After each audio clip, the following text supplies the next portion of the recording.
Olá pessoal, eu espero que vocês estejam bem. Eu me chamo Thiago, eu sou um dos colaboradores aí com vocês neste momento no estudo de revisão em aprofundamento de química orgânica. Fico à disposição de vocês e bora lá que a gente tem bastante coisa para estudar, certo? Então o nosso objetivo hoje é aprender um pouco aí sobre estruturas moleculares e ao término da nossa aula a gente vai falar um pouco sobre a classificação de cadeias carbônicas. Bora lá!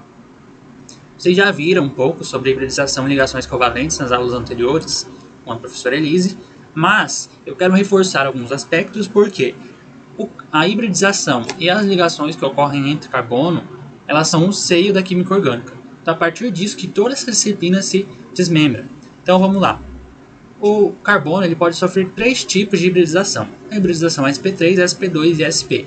Aqui demonstrados nessa figura, então, o carbono sp3 é aquele que faz suas 4 ligações simples. Lembrando que o carbono faz 4 ligações, ele é um elemento tetravalente, certo? Então ele faz 4 ligações para se manter estável.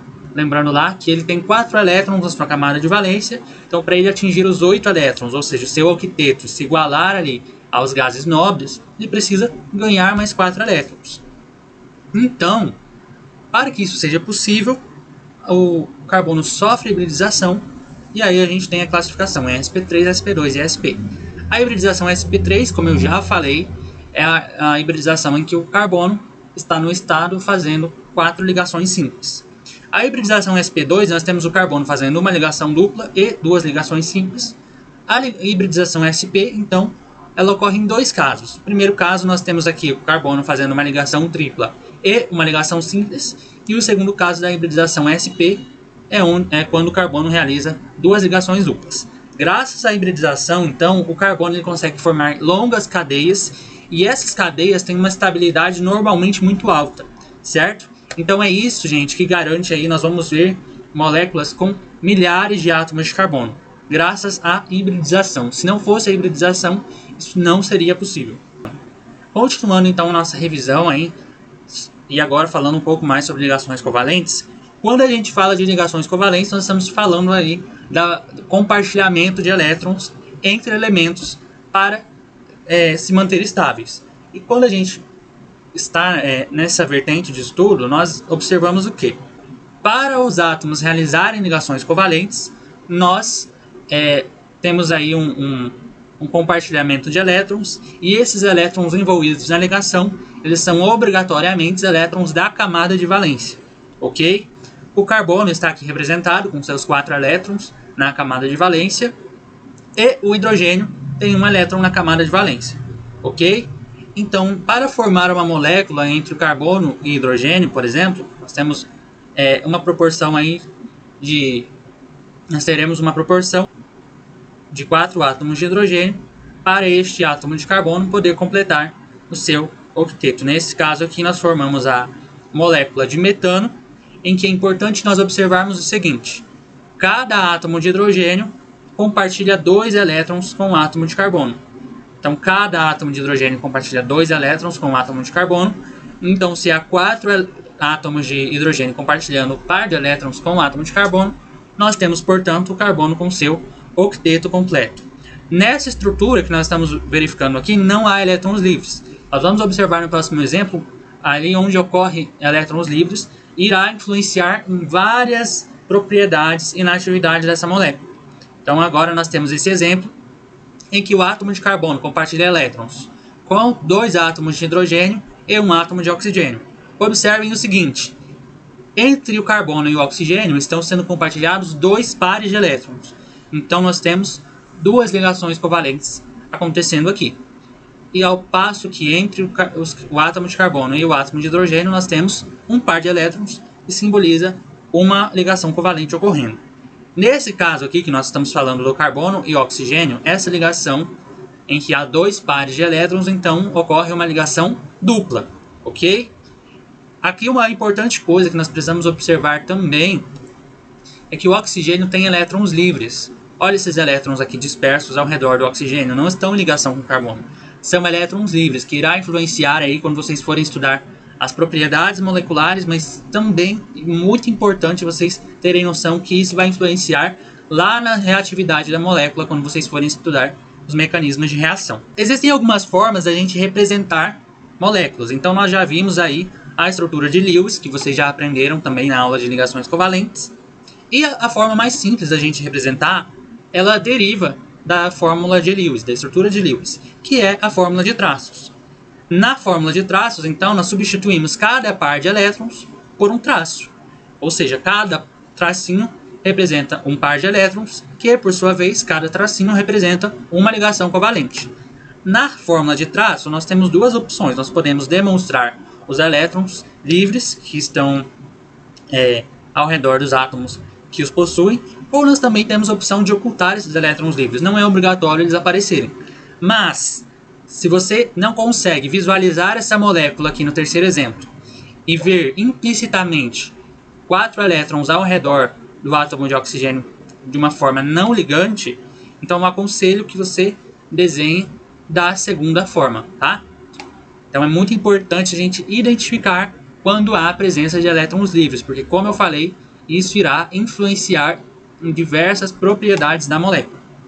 Temos aqui um outro exemplo de uma fórmula de traços. Então essa molécula aqui, nós temos 1, 2, 3, 4, 5, 6, 7, 8 átomos de carbono. Lembrando que cada traço desse representa uma ligação entre um átomo de carbono e o outro, tá? Por mais que esse hidrogênio esteja aqui representado, ele não está entre as ligações de carbono. Ele está ligado somente ao carbono que ele aparece escrito junto. Mas entre as ligações de carbono não existe átomo de hidrogênio, ok? E aí, a partir dessa fórmula de traços, nós podemos compreender aí um pouco a fórmula condensada. Mas antes da gente entrar na fórmula condensada, é importante nós sabermos identificar a cadeia principal da nossa molécula. A cadeia principal de uma molécula, nós podemos escrevê-la seguindo um critério. A cadeia em que houver o maior número a maior sequência de carbonos. Então, se a gente conta nesse sentido, acompanhem comigo a seta vermelha aqui. Então, nós temos 1, 2, 3, 4, 5, 6 carbonos. Vamos agora mudar o sentido. 1, 2, 3, 4, 5. Então, já deu menos, então não é a cadeia principal. 1, 2, 3, 4. 1, 2, 3, 4. Então, vocês percebam que a cadeia que tem o maior número de carbonos é essa cadeia em que nós contamos. 1, 2, 3, 4, 5, 6. Ok? Então, quando nós vamos escrever a fórmula condensada, que aqui ela está, nós vamos iniciar a escrita dela a partir da cadeia principal. Então, acompanhem comigo aqui. Então, vamos iniciar a escrita dessa molécula. Iniciando aqui com a cadeia principal, nós temos inicialmente um CH3. Então, escrevemos aqui CH3. Em seguida, nós temos um CH2 ligado nesse CH3. Então, nós escrevemos o CH2. Em seguida, temos mais um CH2. E em seguida, nós temos um CH. Aqui escrito. Mas, quando nós vamos continuar essa molécula, esse CH tem duas partes ligadas a ele. Então, ele tem um CH3 e um novo CH ligado a ele. Então, nós já vimos que a cadeia principal vai ser essa que vai nessa direção que eu estou desenhando aqui agora. Ok? Então, esse CH3 aqui não faz parte da cadeia principal. Então, nós vamos chamá-lo de radical. Como nós representamos radical nessa estrutura condensada? Nós abrimos o parênteses e escrevemos o radical aqui dentro, CH3. Fecho o parênteses, então eu continuo a escrita da minha molécula. Então veio CH, parênteses, radical CH3, continuando a escrita da minha molécula, CH. Observem que aqui eu tenho também um CH3, um radical, que aparece como radical. Então, novamente eu abro parênteses, CH3, fecho parênteses, então continua a minha molécula, escrevo CH3 terminal. Aqui houve um erro, tá? Esse 3 aqui deveria estar subscrito, então eu peço que vocês desconsiderem, porque a escrita dessa forma que ficou aqui está incorreta. Seguindo aí, então, aqui nós temos a nossa fórmula condensada, e eu quero deixar claro a vocês que fórmula condensada é diferente de fórmula molecular. Aqui na fórmula condensada, vocês podem observar que nós estamos escrevendo os grupos de acordo com sua de acordo com a sua ocorrência na molécula, com a sequência em que aparecem na molécula. A fórmula molecular, nós só escrevemos a quantidade de átomos que há no total dessa molécula. Como assim? Se eu contar cada carbono, olha, 1, 2, 3, 4, 5, 6, 7, 8. Contando cada carbono dessa molécula, eu tenho 8 carbonos. Então ela é C8. Se eu contar cada hidrogênio, quando eu somar ao final, darão 18 hidrogênios. Então, por isso C8 de 8 carbonos e H18 a quantidade de carbonos. Ok? Se ficou alguma dúvida, vocês podem mandar no fórum. Estarei à disposição. Em sequência, nós temos aqui um exemplo de uma nova fórmula de traços, que ela está escrita aqui como Kekulé, porque é outra forma que ela pode ser conhecida. E aqui embaixo nós temos uma fórmula de linhas que é normalmente a convenção mais utilizada para representar moléculas orgânicas. Observem aqui que nós temos átomos representados nas extremidades, mas nós temos alguns vértices também. Como exemplo, esse vértice central aqui. Mas nós temos outros dois vértices. Esse vértice do ponto de encontro das 4 ligações e esse outro vértice aqui do ponto de encontro de 3 ligações. O que é importante a gente interpretar dessa fórmula? Cada vértice desse representa um átomo de carbono. Cada vértice representa um átomo de carbono.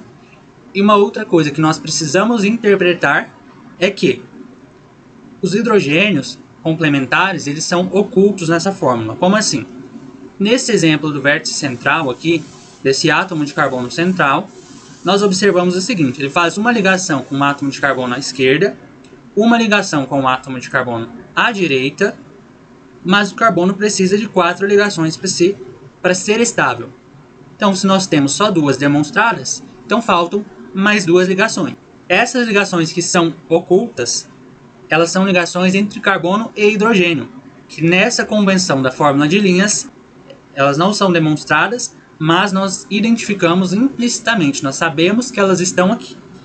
Tá? Então, se eu for identificar quantos átomos de carbono tem nessa molécula, vamos lá. Eu tenho 1, 2, 3, 4, 5 nas extremidades e mais 1, 2, 3 dos vértices. 5 mais 3, 8 átomos de carbono. Se eu for identificar quantos átomos de hidrogênio tem nessa molécula, então nós temos 3, 6, 9, 12, 15 das extremidades e agora vamos aos vértices. Nesse primeiro vértice, observe que esse carbono ele já está fazendo as 4 ligações. Então, não há hidrogênio complementar nesse átomo. Nesse carbono central, ele só faz 2 ligações. Então, nós temos 2 hidrogênios ocultos aqui para completar as 4 ligações do carbono. Então, até agora nós tínhamos 15, 15 mais 2, 7. Nesse último carbono aqui, nós temos ele sendo demonstradas 3 ligações, e portanto falta uma ligação para completar o octeto do carbono. Então, mais uma ligação aí. Então, nós temos 15 mais 2, 17, mais 1, 18 átomos de hidrogênio, portanto. Então, aqui nós temos mais um exemplo da fórmula de linha, lembrando que cada vértice é um átomo de carbono. Então, se nós formos contar cada átomo de carbono, vamos lá. Nós temos 1, 2, 3, 4, 5, 6, 7, 8, 9, 10, 11, 12, 13. São 13 átomos de carbono. Quantos átomos de hidrogênio seriam?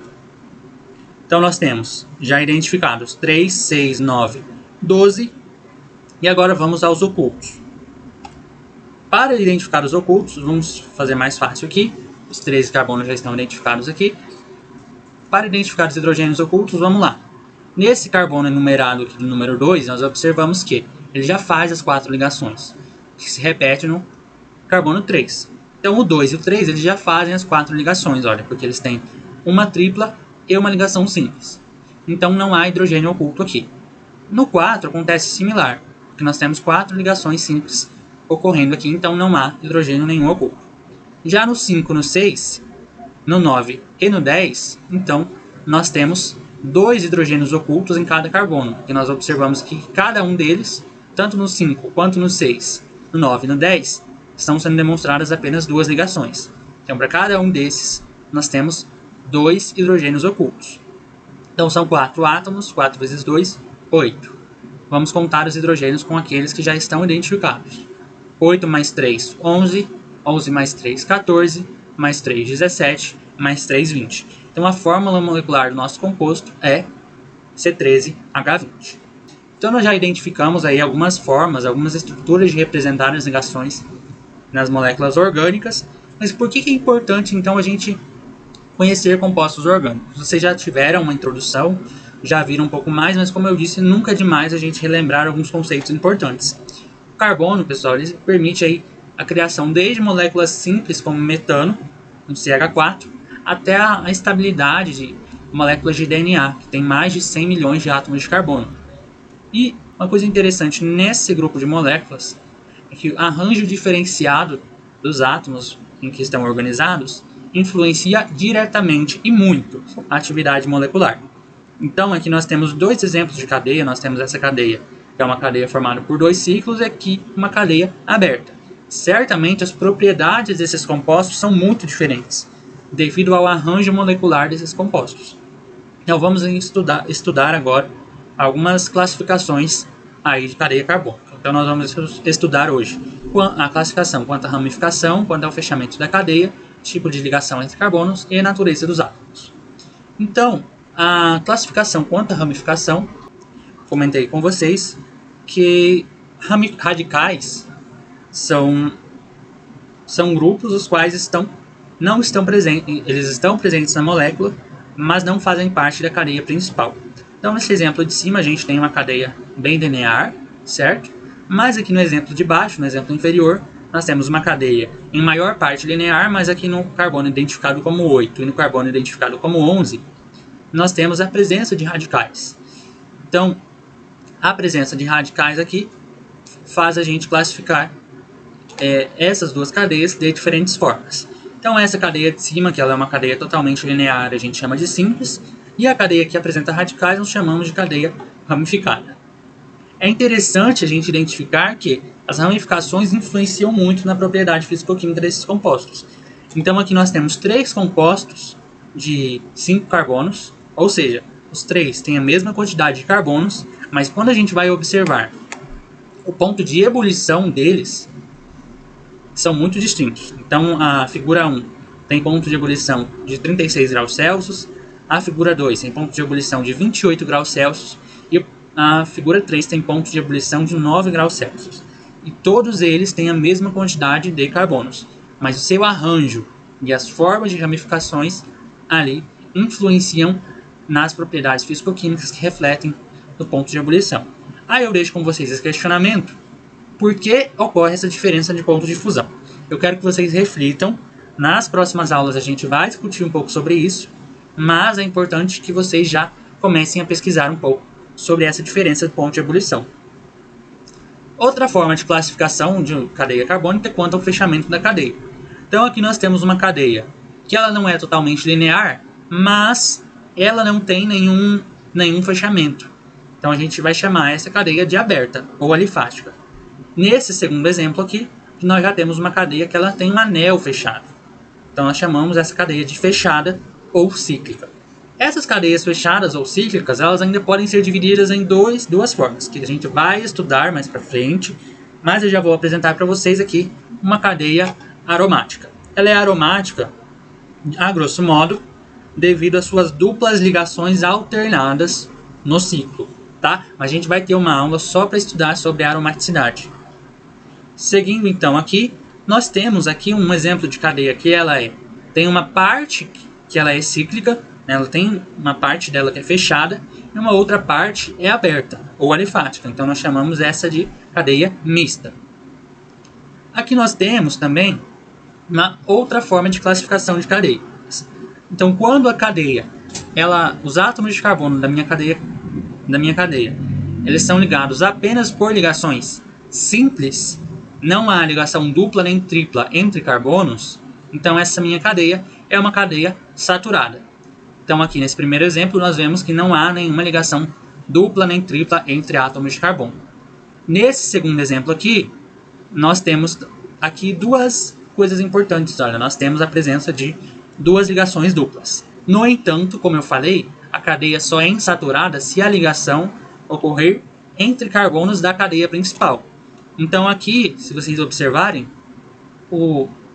a ligação dupla não ocorre entre carbonos, ela está ocorrendo entre um carbono e um oxigênio. Então, ainda que tenha ligação dupla, por não ser entre carbonos, essa cadeia também é uma cadeia saturada, ok? A cadeia insaturada, aqui sim nós temos 3 ligações duplas entre átomos de carbono, então esta cadeia será classificada como insaturada. Saturação e insaturação também influencia muito nas propriedades físico-químicas do composto, tá? A gente vai estudar um pouco mais à frente, mas é importante vocês já terem essa curiosidade de ir atrás de como e por que isso ocorre, tá? E aí, por fim, nós temos então a última classificação que nós iremos estudar por hoje, que é a classificação quanto à natureza dos átomos da minha cadeia. Observem aqui que na minha cadeia principal não há nenhum átomo diferente de carbono, né? Eu tenho átomos de oxigênio aqui, tenho, mas eles estão na extremidade apenas. Eles não estão dentro da minha cadeia carbônica. Então, dentro da minha cadeia não há nenhum átomo diferente de carbonos. Não há nenhum átomo diferente de carbonos interrompendo a minha sequência de carbonos. Então, eu chamo essa cadeia de cadeia homogênea, tá? Aqui está escrito, cadeia homogênea. Nesse segundo exemplo, nós temos, então, uma ruptura ali na sequência de carbonos. Nós temos um oxigênio ali ligando duas cadeias de carbonos. Então, nesse caso, o oxigênio ele é um heteroátomo. E aí, porque ele é um heteroátomo, ele é um átomo diferente de carbono na minha cadeia orgânica. Então, essa cadeia eu vou chamar de cadeia heterogênea. Então, por hoje, a gente dá uma pausa. Depois vocês têm os exercícios aí para fazerem. Vocês têm mais vídeos para assistirem. Mas aí agora, essa é a nossa aula por agora. Ok? Qualquer dúvida, eu reitero que fico à disposição de vocês no fórum do AVA para tirar as dúvidas. Ok? Um abraço e até mais.